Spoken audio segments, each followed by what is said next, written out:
The serpent has symbolized the strengths and weaknesses of man. This can be seen throughout history in many artifacts and artworks. The early Sumerian, Egyptian, and Greek myths portrayed a much different view of the snake than the Catholic creation story. One must examine the history of the myths that shape the imagery of the serpent to better understand why the Catholic religion deemed the serpent as Satan, and the prediction of eternal salvation. In many traditions, attaining salvation is synonymous with going to heaven after death, yet such a salvation shapes the way one chooses to live in the present. To better understand the concept of the serpent in creation myths, one must look at the history of truth or knowledge. The origin of myth lies in the Greek concept of mythos, which is the definition of truth or knowledge. Myth in the early days of humanity usually referred to those realities which were known by experience, unconscious, or based upon the cultural and ritual beliefs of human civilization. They are often stories of origins, how the world and everything in it came to be. Illo tempore. Respect and worship of the serpent by humans has been obvious from the time that both man and serpents cohabitated the earth. The Venus of Willendorf is considered one of the earliest religious artifacts depicting the existence of a goddess-based religion. Venus is a goddess representing fertility based on her large breasts and belly. Many early artifacts have great serpent symbolism. The snake is often represented by a coil or spiral. Oftentimes the image of a dragon is interchangeable with the image of a snake. The vitality of a snake is seen throughout the shedding of its skin. The ability to immediately have a new body without a presence of blood or infection is a miraculous ability. The immortality of the serpent symbolizes energy, mystery, creativity, and a spontaneous instinct connected to having great wisdom. For such reasons, it is understandable that the serpent has been worshipped as a god who is ever-changing and life-renewing. The concept of healing and prevention are viewed as female qualities, yet symbolized by the snake in Greek culture.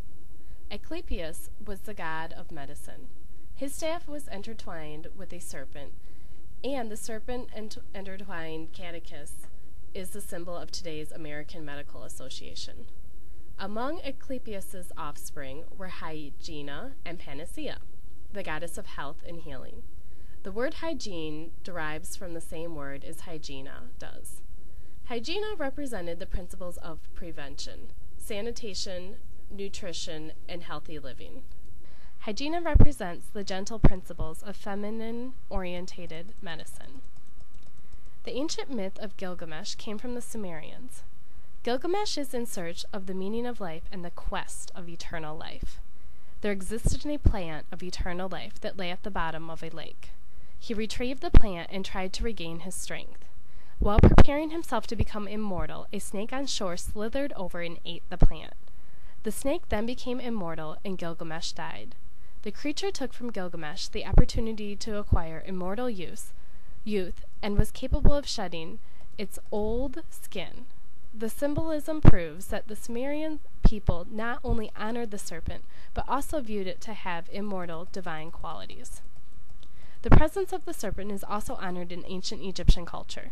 Stemming from the Sumerians, ancient Egyptians tried to understand their place in the universe, centering itself on nature, the earth, sky, moon, sun, stars, and the Nile River. Each crown worn by the divine pharaohs contained a snake. The blue crown is the informal crown. The double red and white crown have the divine snake of the Lower Egypt present. The spinal cord was symbolized by the snake, and the cobra coiled on the pharaoh's crown represented the divine fire that had crawled up the tree of life. In Greece, the Pelagian creation myth has a female goddess of all things, known as Eurynome. She rose from chaos. She could not find something for her feet to rest upon, so she divided the seas from the sky. She began dancing toward the south. The winds began to blow, and she caught the north wind with her hands. She rubbed the wind tightly between her hands and created the serpent Orpheon. Eurynome began to dance in joy, and Orpheum coiled up into her limbs. She soon became impregnated. She then became a dove and laid the universal egg that Orpheum coiled several times upon. The egg hatched and split into two separate parts, out of which all that exists appeared. The sun, moon, planets, stars, the earth with its mountains and rivers, trees, herbs, and living creatures. Next, the 7 planetary powers were created with a titaness and a titan over each. The first man was Pelasgus, who came from the soil of Arcadia, and many others followed. It is Greek mythology which gives us the most obvious divine serpent, the constellation Draco, the dragon. Zeus immortalized Draco by placing him in the sky. This is seen in the constellation of Hercules using his foot to stomp the head of the serpent. The serpent represents many different traits, possibly due to our ancestors creating their own concept of salvation due to the immortal qualities. Yet it is the Christian religions that depict such a salvation in their creation story of Adam and Eve in the Garden of Eden. In the Catholic religion, the snake, the seed, and the woman are viewed as images of divine inspiration.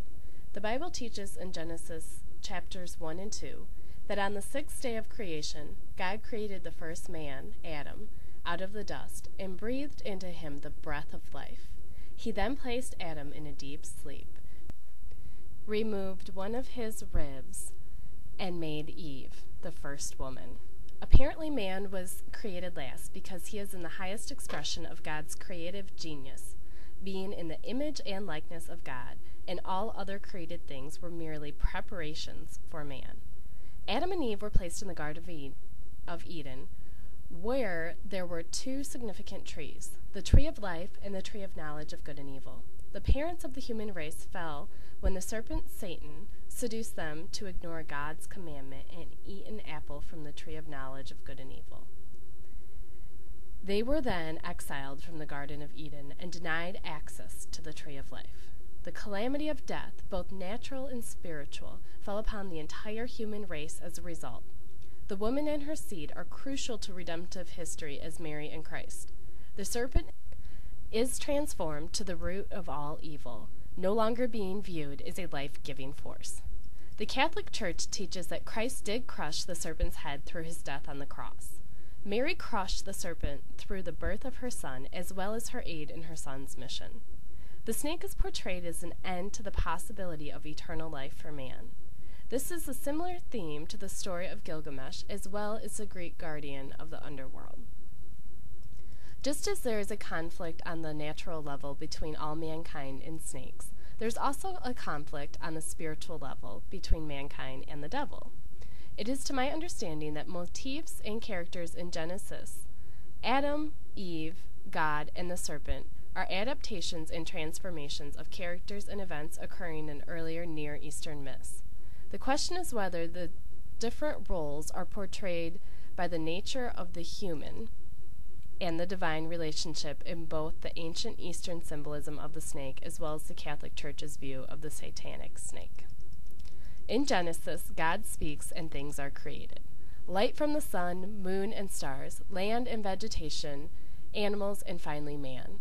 The Egyptians understood their place in the universe, and their mythology centers itself upon the natural world. The differing factors may be the concept of time. The Egyptians worshipped many gods, all of which were gods of either place or weather, and commonly took comfort in the indulgences of pagan idols, golden calves, and physical boundaries. The Israelites did not want to risk their spirituality and followed God's call to pack up and leave Egypt. Did such a concept of freedom from place give the Israelites the strength to cope with a life void of comforts? Or was it the concept of a God transcendent of space that allowed change from a worship of many gods to a worship of one God based on a God of time? The many views of the serpent described an immortal concept, describing a power transcendent of time. A god, the snake, who would save the people to make the afterlife possible. Could this be why Cleopatra chose to end her life by the bite of a serpent for the hopes of salvation? Such a salvation is described by the history of man in the story of Adam and Eve in the Garden of Eden. The powers of nature are not what it is to be examined, rather the creation of the salvation. The concept of a divine birth would allow the salvation of man at the time of Jesus' death on the cross.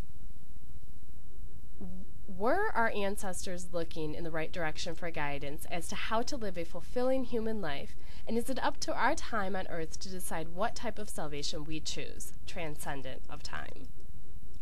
The symbolism in nature may be better able to explain the importance of the serpent and the seed. An orchid is a complex plant, with the flower being very delicate. The flower is what contains and protects the seed. A serpent's eyes and mouth can be clearly seen in the flower. It is the venom of the snake that is necessary to protect